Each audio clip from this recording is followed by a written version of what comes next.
High বন্ধুরা, কেমন আছো? আবার একটা নতুন ব্লগ, নতুন ভিডিও নিয়ে আসলাম। এসিটা খোলা হচ্ছে, খুলে আবার ইনস্টল করা হবে। খোলা যতক্ষণ হচ্ছে এটাকে পুরো খুলে কেমিক্যাল ওয়াশ হবে। অনেকে ফোম দিয়ে ওয়াশ করে, আমরা কেমিক্যাল দিয়ে ইউজ করে ওয়াশ করি। দেখো বন্ধুরা কতটা নোংরা হয়েছে। এটাকে আগে জল দিয়ে ভিজানো হচ্ছে, ভিজিয়ে এরপরে কেমিক্যাল ওয়াশ হবে।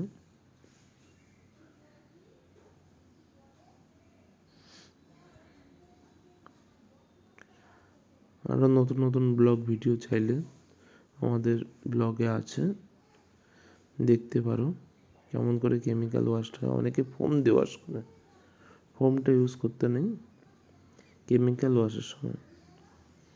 ফোম শুধু কাস্টমারদের দেখানোর জন্য ইউজ করা হয়, বেশি একটা কাজের নয় ফোমের।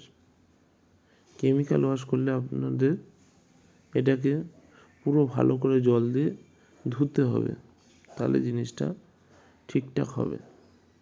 এই নোংরাগুলো তুলে নেওয়া হচ্ছে, তারপর ব্রাশ ইউজ করা হবে। ব্রাশ ইউজ করে এটাকে ক্লিন করা হবে।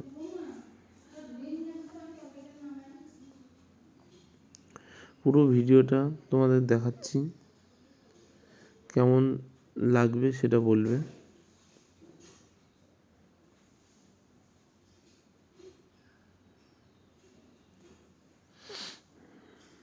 এই যে কেমিক্যাল দেওয়া হচ্ছে, কেমিক্যাল দিয়ে দেখো বন্ধুরা এরকমভাবে ভিতর থেকে কেমিক্যালটা বেরিয়ে এসছে। এই যে কেমিক্যালটা দেখতে পারলে আমি একটা কোটোতে নিয়েছিলাম। এই ব্রাশ ইউজ করে এটাকে ক্লিন করা হয়েছে।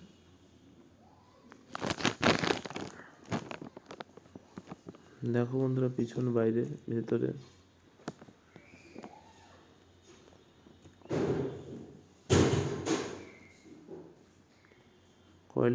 কয়েলটা দেখো বন্ধুরা, পুরো ক্লিন, পুরো নতুন মেশিনের মতন হয়ে গেছে। ব্লোয়ারটা সেটিং করলাম,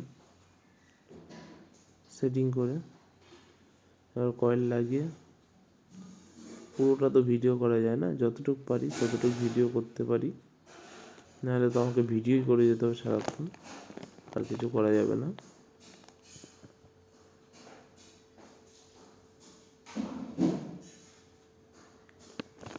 লুক কেমন হয়েছে বন্ধুরা বলো, বললে আমাকে জানিও।